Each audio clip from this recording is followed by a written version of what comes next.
tankers like this one carry out almost all aerial refueling for the U.S. military. This latest version, the new Boeing KC-46 Pegasus tanker, comes equipped with technology to make it less detectable to enemies. But less detectable isn't the same as undetectable.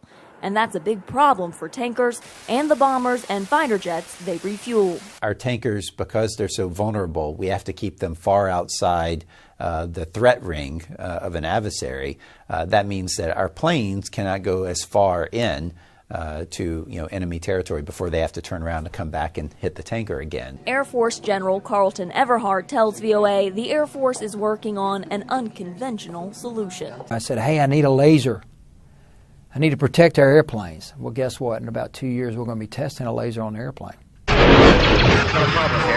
If battle scenes from Star Wars come to mind, with lasers shooting adversaries into oblivion, Everhart says that's not the idea. Is this an offensive weapon? No. It's a purely defensive weapon. Aerospace expert Todd Harrison explains. The laser basically could be used to blind the sensors on another aircraft or an incoming missile, or if it's a high enough power laser, it could actually be used to burn a hole or to weaken the skin of an incoming missile or aircraft. Harrison points out defensive lasers would likely take years of testing before they are fully operational. But he says General Everhart's dream of putting this technology on tankers would have one major advantage. And the great thing about having a laser as your defensive mechanism is all it needs is more electrical power, and it can keep firing. So you have virtually an unlimited number of shots. Small shots that U.S. military officials say could have a big impact on the battle space. That allows us to stay on station. That allows us to be able to support the fighter and bomber aircraft as we need to as we execute war. So yeah, those things are coming on right now. I'm pretty excited about it. Air Force officials are hopeful they can add laser technology on these tankers over the next decade.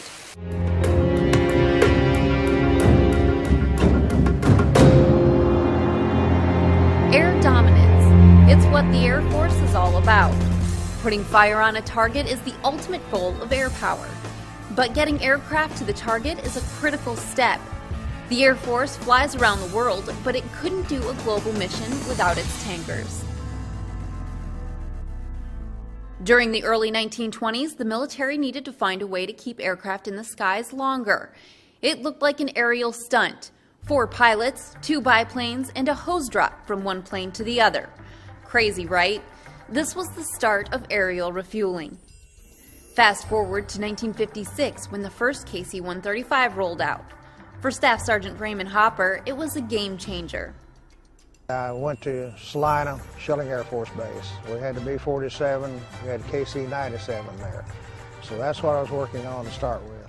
KC-97 was a good aircraft, but it had been around a long time, greasy, oily, dirty, and constantly had problems. I mean, they were getting old and really tired. They started bringing in the KC-135s. And so when the 135 came on the scene, it's like a brand new Cadillac coming out, and we look forward to it. The KC-135 was bigger and better, designed to refuel modern jet aircraft of the day. Staff Sergeant Hopper was a sheet metal worker on the new refueler, but he had no idea he was starting what would become a family tradition spanning 60 years. From the beginning, growing up, it was my grandpa preaching the Air Force. He just loved the Air Force and he missed it. Staff Sergeant Austin Phillips is a KC-135 crew chief at McConnell Air Force Base. He's Raymond Hopper's grandson. It's kind of like it's been a part of the family for 60 years. So I'm proud to say that my family has been doing this for that long. The KC-135 is it's an old airplane. It takes some skill to fly it. It's not very automated, which is probably why I enjoy flying it. It's a handful, it's a heavy airplane, and you got to really be a pilot to fly it well. The perks are simplicity. It's laid out relatively well. There's not a whole lot of technology in it. It's mostly mechanical. It's a simple airplane. It's fairly easy to learn, and once you got the hang of it, you can feel rest assured that you're going to be pretty good at your job for the rest of your career.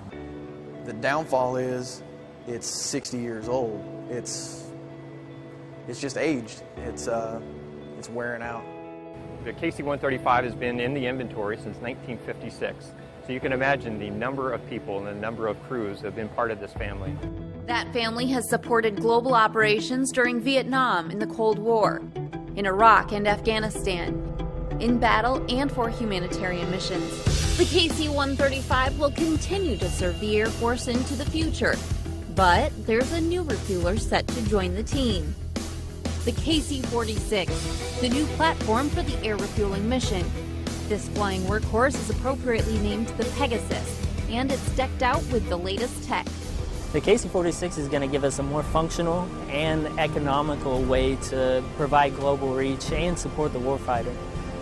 Whether it be the increased cargo capacity, the air refueling capability, the aero medevac capability, or the increased communications, we're really going to be able to support the joint warfighter. Right now we're in developmental tests, so that does not mean that we can go to war right now. We have to see what the limits are. We have to write the tech data. We have to provide that platform for the end user, Air Mobility Command, for them to take and go to war.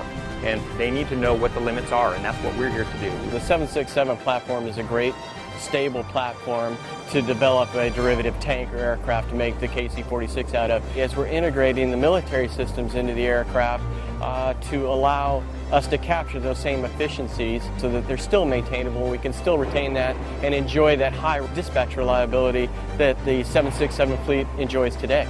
It's not designed just strictly for the operator and the pilots and the aircrew. They really paid attention to making sure that we were able to get to components, take them out easily, and put them right back in. It definitely saves a lot of time.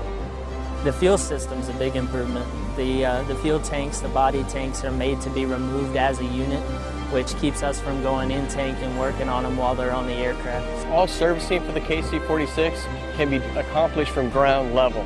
So whether it be fuel, hydraulics, pneumatics, oxygen, can all be done from the ground. No longer do I have to, like on the 135, crawl on top of the wing servicing points. If we can fix it faster, we can get it quicker in the air. And that's the main goal for us. The boom operator has a more ergonomic working environment now, too. We're no longer in the back of the airplane. We're actually up front, just behind the cockpit. Where he's sitting upright in pilot-type seating. I've got a telescope control stick and a flight control stick that are, just designed to be right here and comfortable. It's a much better situation where they can perform longer refueling operations with less fatigue. Beyond comfort, the KC-46 uses advanced tech never before seen in an air refueling tanker. Now he's going to have a 3D stereoscopic monitor for boom refueling as well as panoramic cameras. There will be a lot of capabilities that we've never had before. One of those capabilities being a 185-degree view from wingtip to wingtip that we don't have on the 135. In this airplane, I can just look up and I've got full situational awareness. I also now have an IR 3D camera, which I don't need lights for. I can basically turn night into day. The receiver can be on night vision goggles and we can have the entire outside of the airplane completely dark. So the enemy cannot see us. Cannot see us, cannot shoot us down. The refueling versatility of the Pegasus stands out as well. It's not just the boom that pumps gas on this plane. The 135 has MIPRs, which is multi-point refueling system. These pods on the wings here. Okay, so there's only a set number of those in the 135 inventory. Every single KC-46 will have a centerline drogue system, or CDS. And so if a Navy guy or an international guy with a probe calls us up and says, "Hey, buddy, I'm emergency gas, can you help me out?" Yes, we can. More functional and economical, with global reach supporting the warfighter. As the KC-46 gets ready to roll out, one airman is looking forward to working on the new tanker, just like his grandfather worked on a new tanker 60 years before him. It doesn't feel like I'm making history right now, but I know I am. I'm very proud of him and the mission he's doing. And I know that he's going to continue to do that mission. And I know what he's made out of. It's special. Not a lot of people get to say that their family had a direct part in 60 years of an aircraft flying. That'd be pretty neat to have a son or grandson, daughter even, work on the 46. That would make me really proud.